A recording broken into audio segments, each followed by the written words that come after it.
Bueno, vamos a empezar, que vamos con media hora de retraso, a ver si podemos ganarle un poquito de minutos al reloj.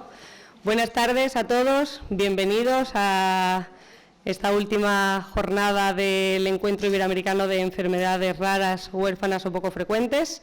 Vamos a pasar a una mesa muy interesante en la que vamos a hablar de cuál es la situación de las enfermedades raras en Iberoamérica. Antes de ello, me gustaría dar las gracias a todos los que estáis aquí de manera presencial y también a todos los que nos están siguiendo en streaming, al otro lado del charco, que son muchos los que o no han podido venir o por otras cuestiones han decidido vernos a través de esta oportunidad que nos da las nuevas tecnologías y hacerlo en streaming. Así que bienvenidos a todos de aquí y de allá. Y sin más premura vamos a comenzar a escuchar a la gente que realmente tiene algo que contarnos. Esta mesa la componen 6 personas diferentes. Por no estar robando minutos y subir y bajar del estrado, yo os voy a presentar a los 6 y a medida que vaya terminando uno va subiendo el siguiente, si os parece bien. La primera persona que va a intervenir es Inés Castellano, es presidenta de FADEPOV, viene desde Argentina y nos contará cuál es la situación en su país. A continuación intervendrá Regina, vicepresidente del Instituto de Vidas Raras de Brasil, que también contará cuál es la experiencia de las personas con enfermedades raras en su país. Luego estará Luz Victoria con nosotros, directora de ACOPEL de Colombia. A continuación, Eleicer Quisper, que es el presidente de FESPEL DASA, Ecuador. De Olinda Acosta de Martínez, presidenta de FAEP-IAE de Paraguay. Y por último, Marta Jiménez Torre, presidenta de FUDI Uruguay. Como veis, tenemos a varios países representados y sin más, damos paso a Inés.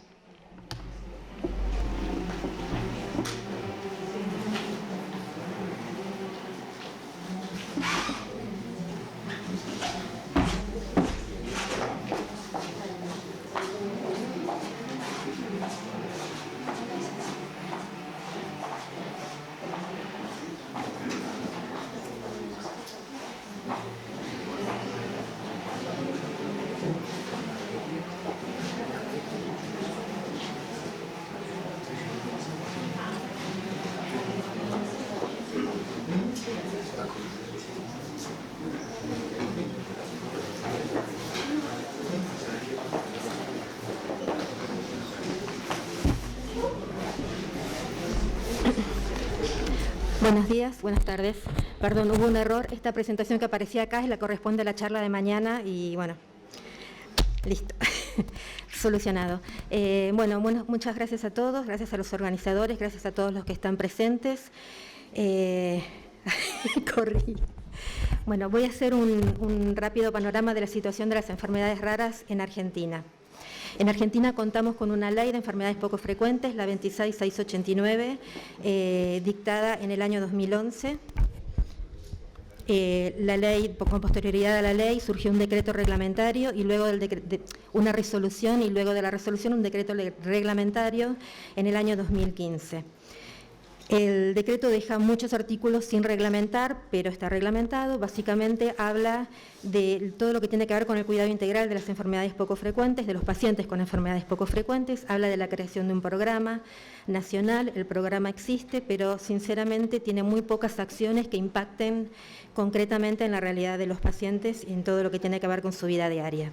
La ley y su reglamento habla acerca de que la cartera sanitaria debería crear un registro de pacientes con enfermedades poco frecuentes, debería organizar un listado de enfermedades poco frecuentes que se debería actualizar o ratificar una vez por año.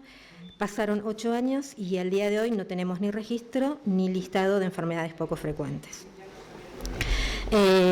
Tenemos un escenario ambiguo donde tenemos numerosa normativa vinculada a enfermedades poco frecuentes, la que ya nombré, otras que no son específicas pero que nos tocan de cerca, relacionadas a discapacidad, de la cual muchos pacientes pueden conseguir beneficios siendo discapacitados, aquellos que además se les suma una discapacidad vinculadas a medicamentos, lo que tiene que ver con registro de biológicos, con ingreso de medicamentos por uso compasivo.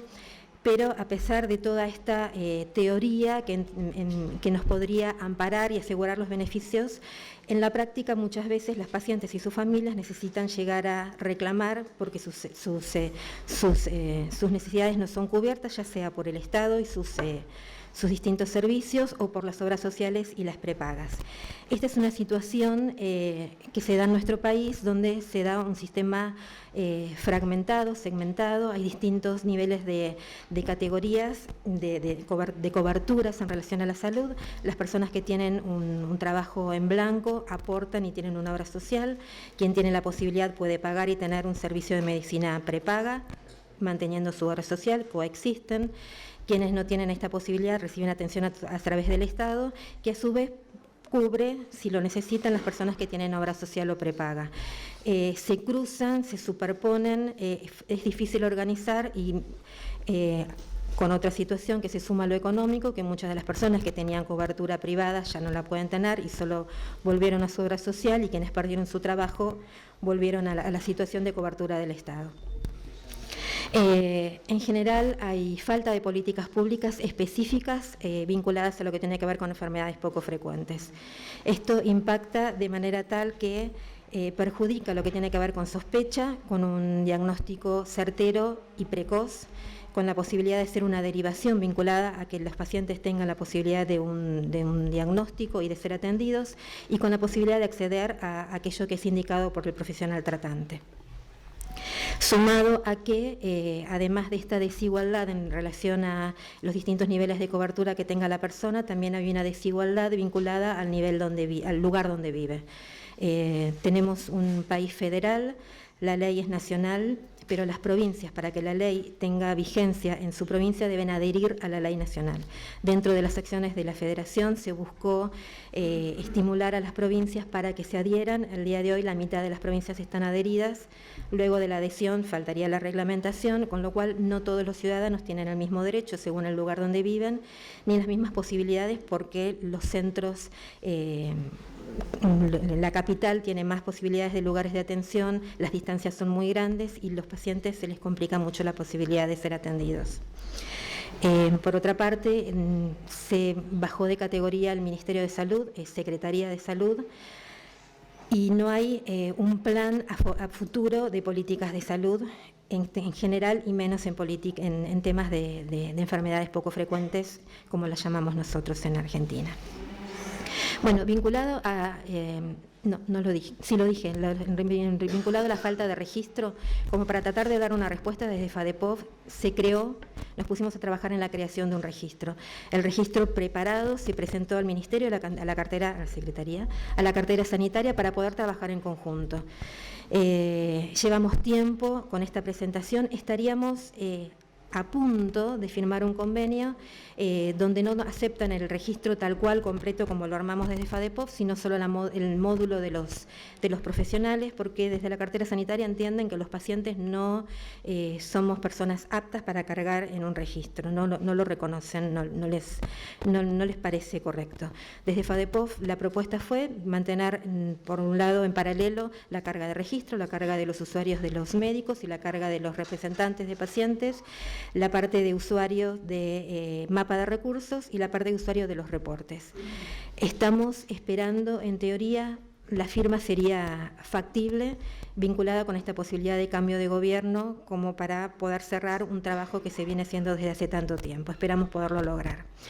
En relación al listado de enfermedades poco frecuentes, el Consejo Consultivo Honorario, dentro del cual FADEPOV es uno de los miembros, que es parte de este programa de enfermedades poco frecuentes, no plan, estuvo trabajando en un listado que estaría próximo también a salir por resolución, un listado de enfermedades poco frecuentes finalmente, según lo que se estima sería la epidemiología nacional.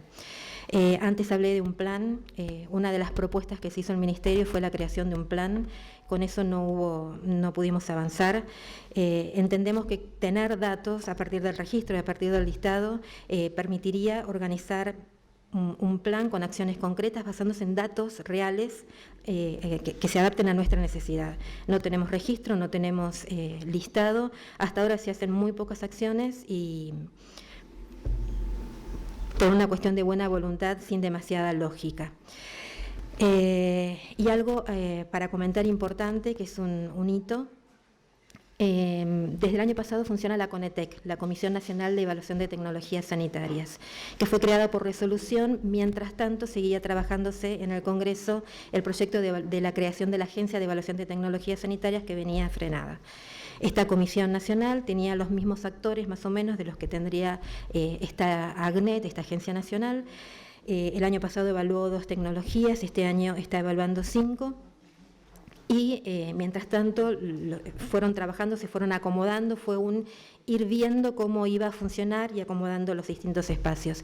Y la semana pasada fue publicado en el Boletín Oficial el Manual de Funcionamiento de Pacientes, donde queda claro, queda por escrito establecido que los pacientes van a tener lugar en todas las mesas de trabajo, desde el inicio del trabajo de la evaluación de tecnologías. Queda establecido cómo van a ser elegidos estos pacientes, los pacientes que representan, los pacientes expertos según la tecnología que se evalúe, cómo serán renovados, y que quede por escrito es importante porque da una seguridad. Por delante, como para cerrar y resumir, ante el nuevo cambio de gobierno nos queda tratar de hacer los últimos intentos como para cerrar todo el trabajo que vinimos haciendo y que no se pierde, básicamente vinculado al registro y al listado de enfermedades poco frecuentes, y hacer todo el camino nuevo, como les sucederá a muchos de ustedes cuando hay cambios de gobierno, con las nuevas autoridades, para que puedan entender la situación de las enfermedades raras, poco frecuentes para nosotros, darle el lugar y poder trabajar en conjunto e identificarnos como parte de la solución y no parte del problema. Que seamos convocados, escuchados y tenidos en cuenta. Bueno, muchísimas gracias.